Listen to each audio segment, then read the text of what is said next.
Dando continuidade ao nosso curso de conjuntos, falaremos agora, que é a nossa última aula, sobre o conjunto das partes.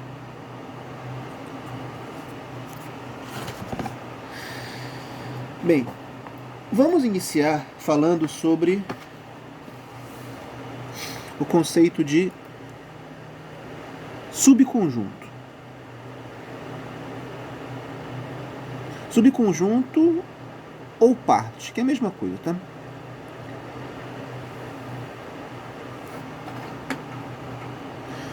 Coloquemos assim: dados dois conjuntos A e B, diz-se que, colocar assim, A é subconjunto ou parte de B. A é subconjunto ou parte de B quando A está contido em B. 2. A é subconjunto ou parte própria, ou melhor, colocar A é subconjunto, colocar assim, deixa eu fazer o seguinte: A é parte cheia de B quando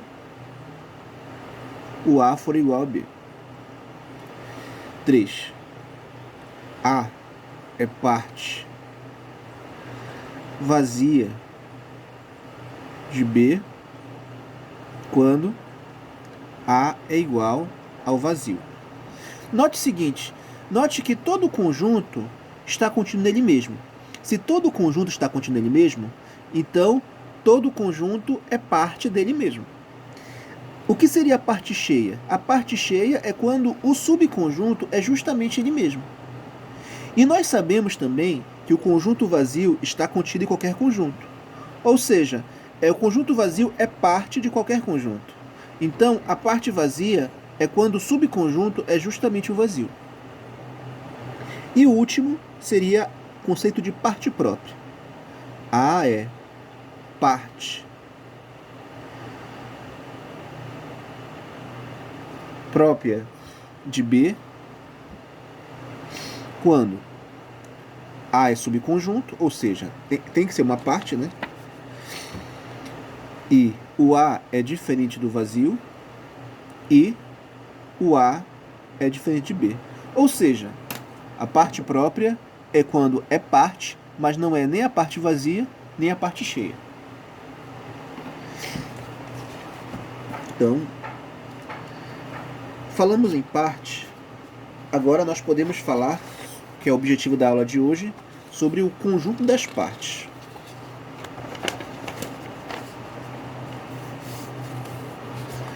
Sete, 28. O conjunto das partes. O que é o conjunto das partes? Então coloca assim: dado um conjunto A, chama-se conjunto das partes de A e indica-se por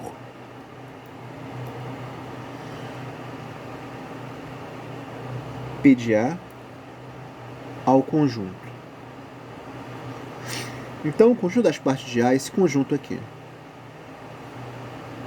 Conjunto dos elementos X, tal que X está contido em A.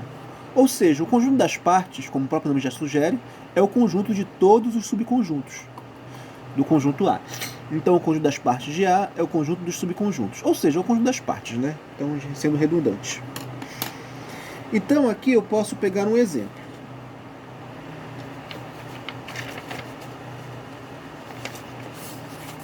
Como exemplo, eu posso pensar assim. Digamos que o conjunto A seja o conjunto formado por esses três elementos, A, B e C. Nessas condições, quem seria o conjunto das partes de A? O conjunto das partes de A vai ser o conjunto de todos os subconjuntos que podem ser formados por esses três elementos. Bem, o conjunto vazio, ele está contido em qualquer conjunto, então ele está aqui dentro. Um outro subconjunto, eu posso pegar o conjunto unitário A. Então, o conjunto unitário A é um subconjunto de A. Posso pegar o unitário B, o unitário C, que estão todos subconjuntos, o conjunto AB, o AC e o BC. E por último, eu tenho o conjunto ABC, ou seja, o próprio conjunto A, ok? Então, note o seguinte, qual seria o número de elementos de A? O número de elementos de A é 3, né? Que é o ABC.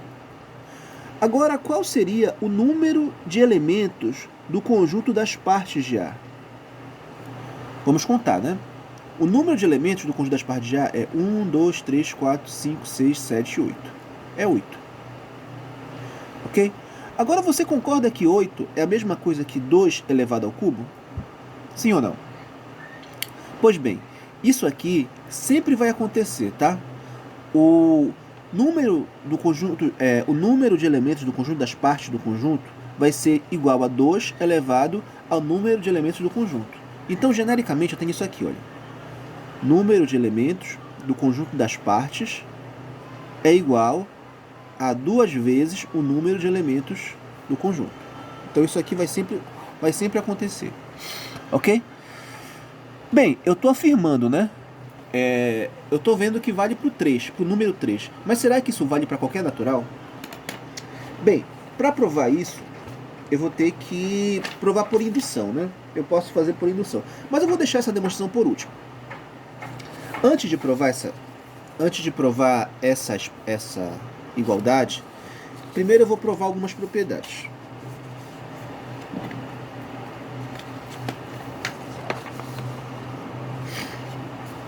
Vou colocar o item 29.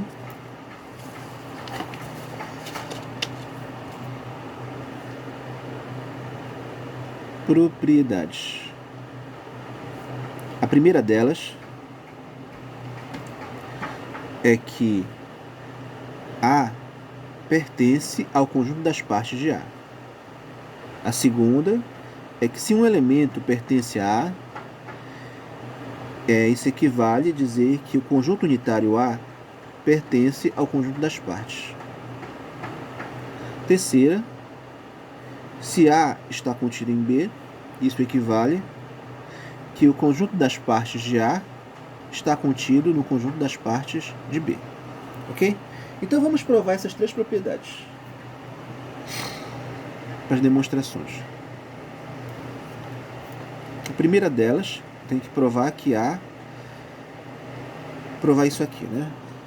Então vamos lá. Prova. Bem, nós sabemos que o conjunto das partes é definido assim, né? X tal que X está contido em A. Então, daí eu posso dizer que qualquer que seja X, se X pertence ao conjunto das partes, isso equivale a dizer que o X está contido em A. Ok? Então, isso aqui vale para qualquer que seja X. Se vale para qualquer que seja X, eu posso particularizar. Particularizando. Então, particular no sentido de que eu vou trocar o X, que pode ser qualquer um, pelo próprio A. Então, vai ficar... equivale. Então, eu particularizei. No lugar do X, que pode ser qualquer um, eu coloquei o A. Ok? Então, eu tenho aqui essa equivalência. Só que eu já sei que isso aqui é verdade. Se isso aqui é uma equivalência e isso aqui é verdade, então isso aqui também é verdade. E com isso eu termino a minha demonstração. Então, de fato, é verdadeiro que o A pertence ao conjunto das partes de A. Ok? Vamos para a segunda propriedade.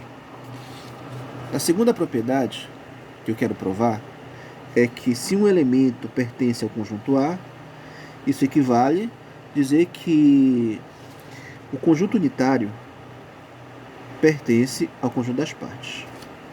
Então vamos lá. Prova. Note o seguinte. A pertence a A. Correto? Se A pertence a A, isso equivale a dizer que o conjunto unitário A está contido em A.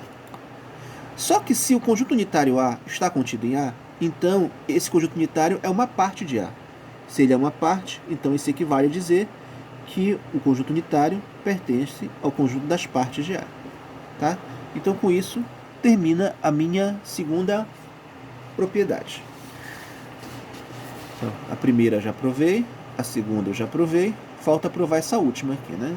Então vamos lá, a terceira. Não, não provei, né? Então vou deixar aqui. Vou só reescrever ela aqui. Eu quero verificar que se isso aqui acontece, então acontece isso e vice-versa. Ok. Então vamos para a demonstração. Prova. Repara que eu tenho aqui uma equivalência. Então tenho que provar a ida e a volta. Se isso aqui for verdade, isso aqui vai ser. E também vale a volta. Se isso for verdade, esse aqui também vai ser. Então vamos lá. Vamos primeiro provar a ida. Seja A contida em B. Bem, se A está contida em B, então eu posso fazer o seguinte. Qualquer que seja X, se X pertence ao conjunto das partes de A, então eu posso dizer que... Vou colocar assim somente assim, né? X está contido em A. Bem, se X é uma parte de A, então X está contido em A. Ok. Continuando. Se X está contido em A, e eu sei que o A está contido em B. Se o X está contido em A, e eu sei que o A está contido em B, então pela transitividade, né? Como vale a transitiva, eu posso dizer que X está contido em B. E, na verdade aqui, deixa eu só ajeitar. Nesse caso aqui já não está valendo a bicondicional. É só condicional. E se A está contido em B, eu posso dizer se X está contido em B, então eu posso dizer que X é parte de B. Então, olha o que eu concluí. Eu concluí que todo elemento das partes de A é elemento das partes de B. Então, logo, eu posso dizer que o conjunto das partes de A está contido no conjunto das partes de B. Ok? Então, com isso, eu estou provando a ida. Agora, falta eu provar a volta.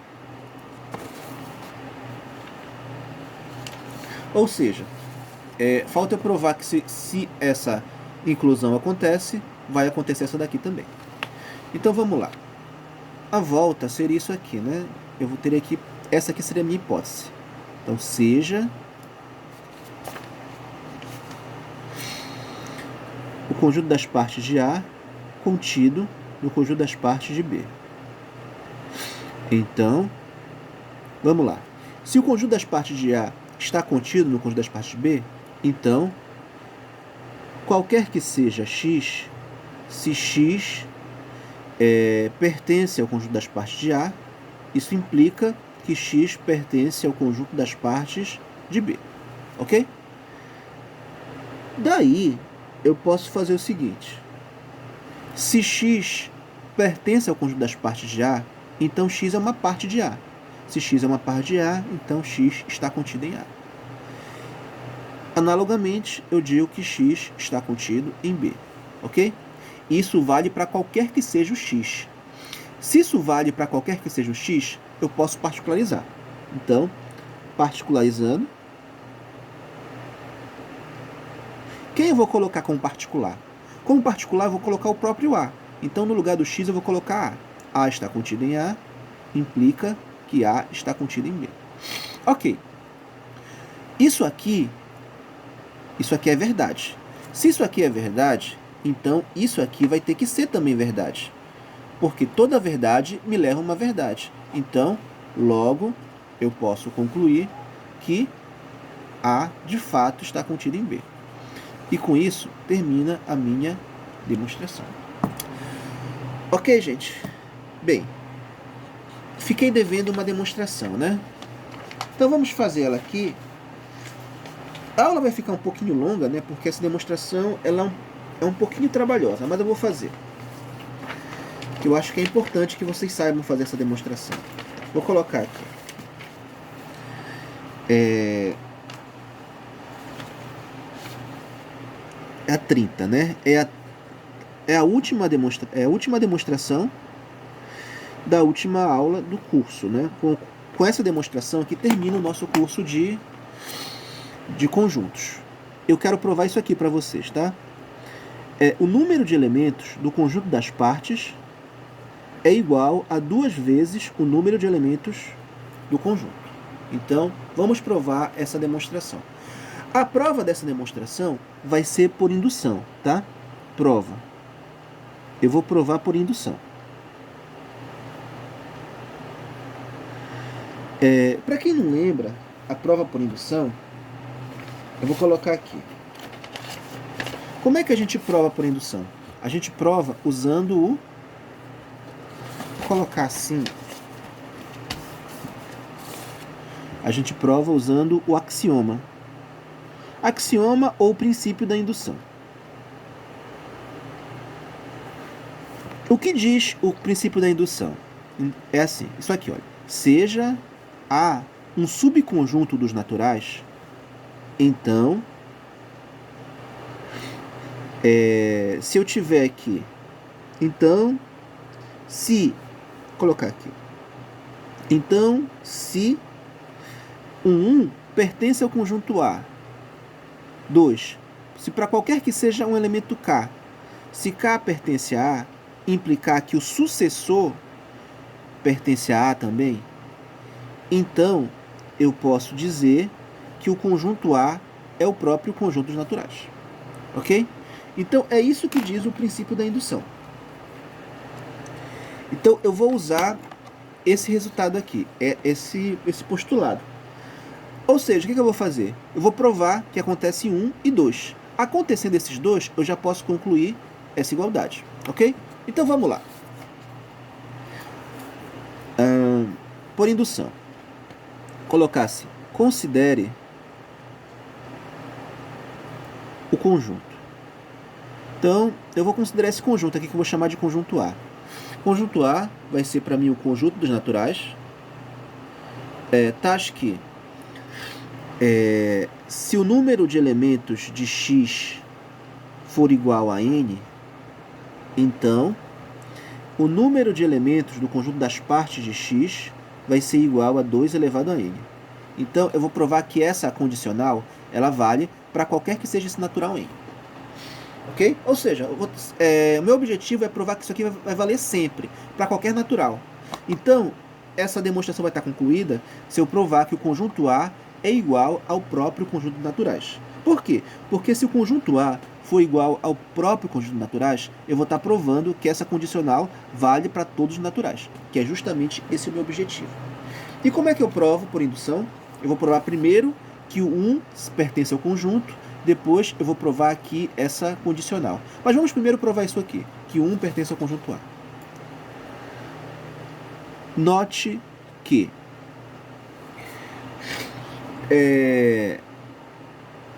seja X unitário,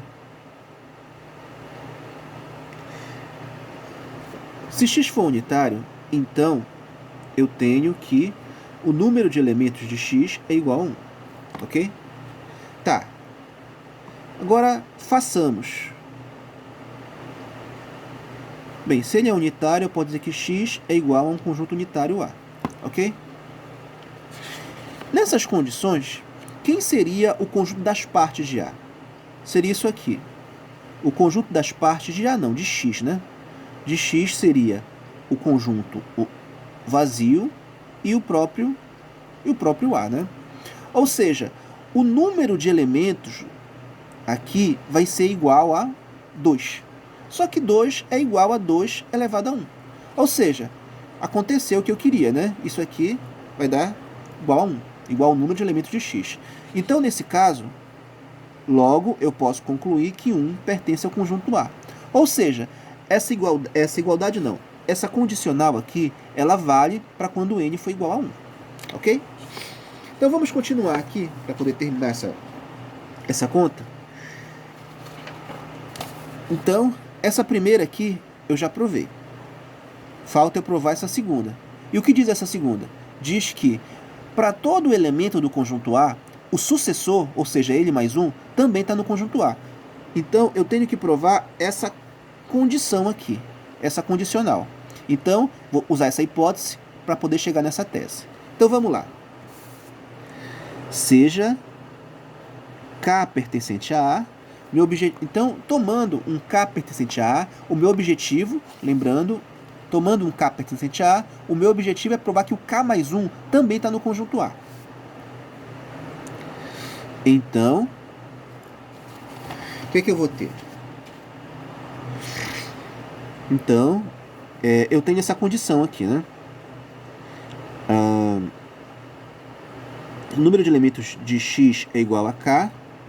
Isso aqui me leva que o número de elementos das partes de X vai ser igual a 2 elevado a K, né? Isso, obviamente, para qualquer que seja o conjunto X, ok? Então, isso aqui é a minha hipótese indutiva.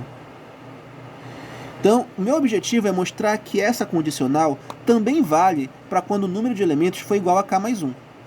Então, vamos fazer isso.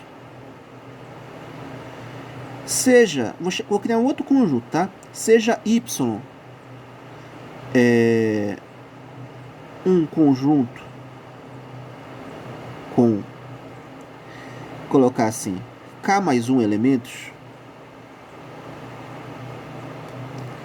então, façamos.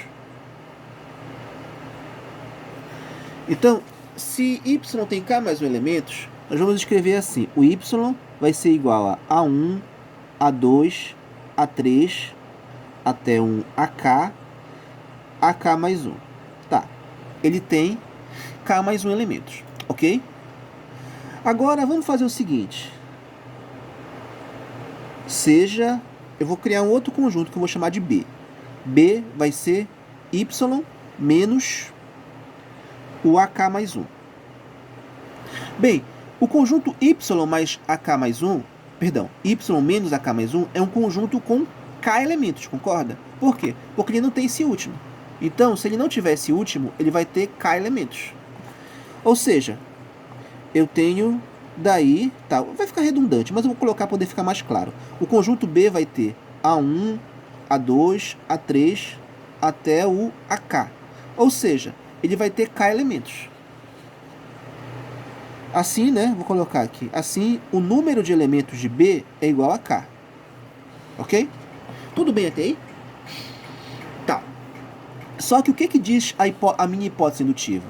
A hipótese indutiva diz que se um elemento possui K elementos, então o conjunto das partes possui 2 elevado a K. Então, vou colocar assim. Daí,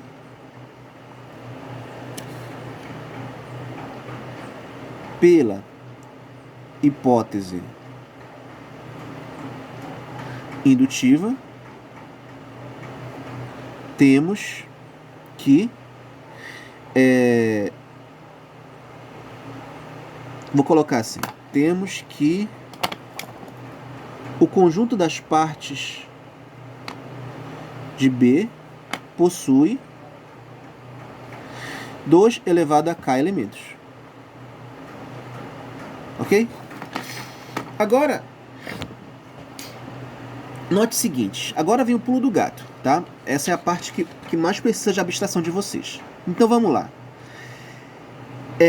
Se cada elemento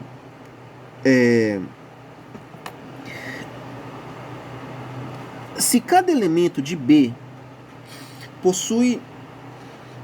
Eu poderia colocar assim. Vou escrever, tá? O conjunto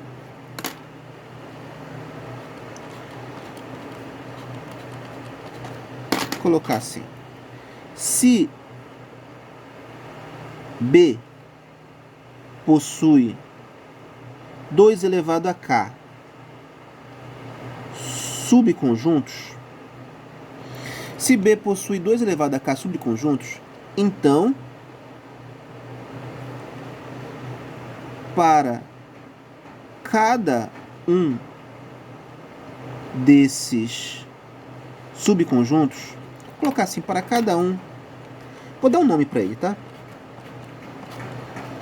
Para cada um D subconjunto desse conjunto, para cada existe a possibilidade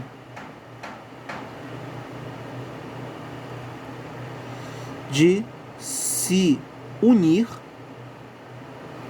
ou não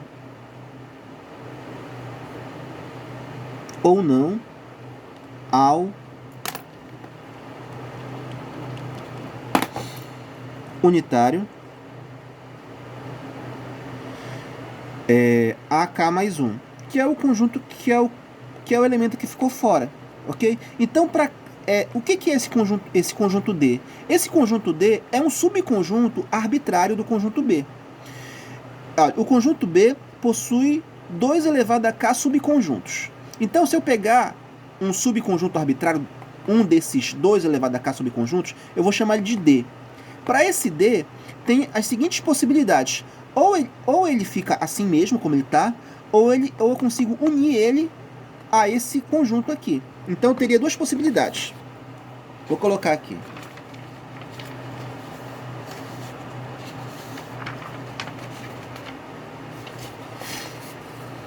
Tá. A, portanto, 2 possibilidades. Quais sejam elas? B ou B K mais 1. Então, desculpa, não seria o B, né? Seria o D. Então, para cada subconjunto de B, eu tenho 2 possibilidades. Ou eu tenho o próprio D, ou eu faço uma união dele com esse elemento que ficou de fora do B. Então, quando eu pego todas as possibilidades, eu vou ter 2 mais K elementos, que seriam desses daqui, e 2 mais K elementos, que seria pegar o elemento D e juntar isso aqui. Então, quando eu juntar tudo isso aqui, vai dar justamente o número de elementos do conjunto das partes do conjunto Y. Ok? Então, quando eu pego as 2 possibilidades e faço a soma, eu vou ter justamente o número de elementos do conjunto Y. E isso aqui vai dar igual a quanto? Vai ficar igual a 2 vezes 2K, que vai ser igual a K mais 1. Ou seja, o que aconteceu? Só para finalizar. Logo, eu concluí que se um Y possui K mais 1 elementos, então o número de elementos do conjunto das partes de Y é igual a 2K mais 1. Ou seja, eu provei que essa condicional ela também vale para quando... Deixa eu só voltar aqui. Ou seja, eu provei que a condicional ela também vale para quando o N for igual a K mais 1. Então, logo, novamente, eu tenho que o K mais 1 pertence ao conjunto A. Ok? Então, com isso, eu consigo concluir a minha proposição. Porque, de acordo com Ou seja, eu provei a condicional. Eu provei que se o K pertence ao conjunto A, o K mais 1 também tá. Justamente o que eu provei, que o K mais 1 também tá. Então, vou até colocar pra gente lembrar, né? Então, eu posso dizer que A é igual a N. Assim, pelo princípio da indução, temos que A é igual a N. E com isso fecha a nossa demonstração e fecha o nosso curso. Espero que vocês tenham aproveitado. E até a próxima.